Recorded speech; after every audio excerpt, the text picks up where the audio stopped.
বর্তমান প্রেক্ষাপটে আপনাদের মতো মানুষদের কথা শুনলে আমাদের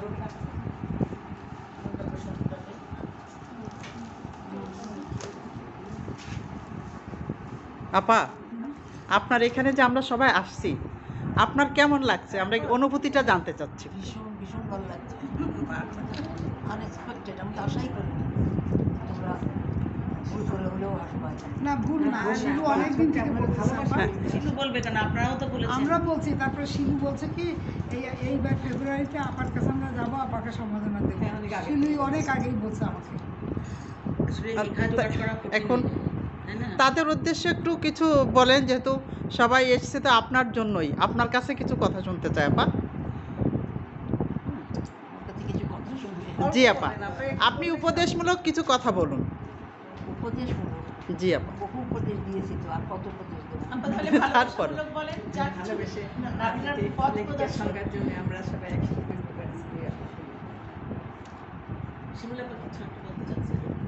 শিলু বলো।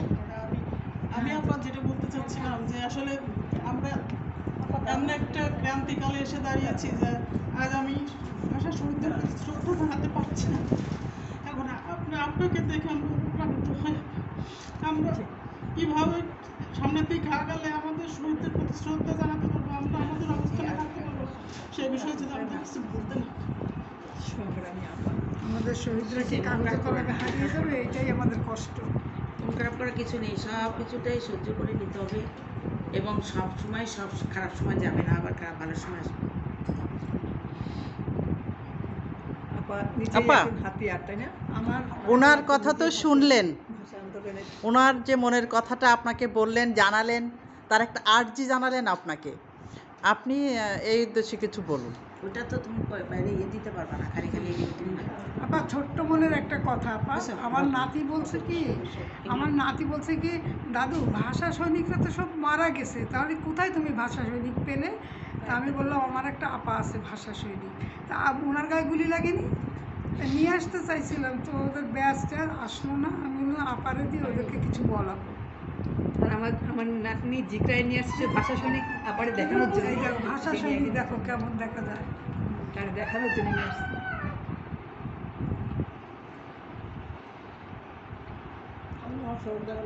আপনি আমাদের আগামী প্রজন্মের জন্য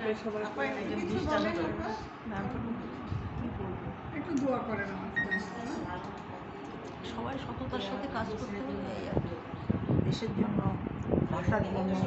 ভাষা মানে তো শুধু 10টা ইংরেজি শব্দ দিয়ে বাংলা ভাষা বলা না, না বাংলা ভাষাকে সহজলভ্য করার জন্য সমস্ত কথাটাই বাংলায় বলতে হবে, চেষ্টা করতে হবে। তুমি বলতে পারো যে আমরা সমস্ত কথা আমাদের চলে এসছে, যে কথাগুলো আমাদের প্রধানমন্ত্রী, সেগুলো আমরা অপেক্ষা করে কী করি? সেইগুলোকে অপেক্ষা করে চলতে পারলেই তো মানে কাজের কাজ হবে। ভাষা সৈনিক বলবেন অথচ তার কাজের জন্য অগ্রসর হবেন না, এগুলো তো ঠিক না। এইভাবে করতে হবে ভাষাকে। এখন তো ভাষা অন্যরকম হয়ে গেছে, 5টা বাংলার মধ্যে 3টা ইংরেজি, সেই তো মানুষ বলছে। তো আমরাও সেগুলো মেনে নিচ্ছি, আমরাও তাদের দেখা দেখি, তা আমরাও সেরকম বলাবলি করি, কিন্তু সেটা তো ঠিক আমাদের নয়। দুর্বলতা আপনাদের মতো এত উদ্যম সাহসী আমরা হতে পারছি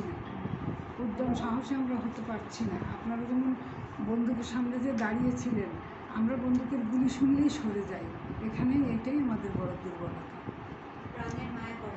আর তারা প্রাণের মায়া করেনি, তারা দেশকে আগে চেয়েছে, আর আমরা প্রাণের মায়া করি, যে সেই জন্য আপনাদের শাড়িতে আমরা পড়ি না।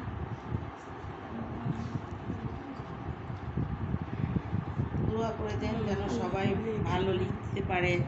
ভালো খুব একটা আর একটা ইচ্ছা আছে, আমি জানি না কবে এটা হবে, অনুগল্প নিয়ে 10 জন 12 জন বা 15 জনের গল্প নিয়ে